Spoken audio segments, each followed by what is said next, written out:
Second attempt.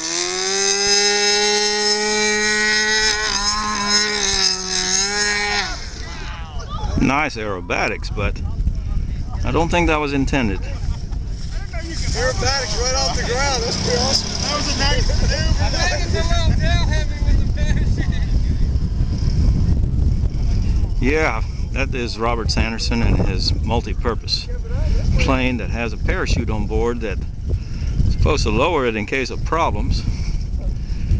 Obviously there's not enough time to test it right now. He's got to get it up flying first.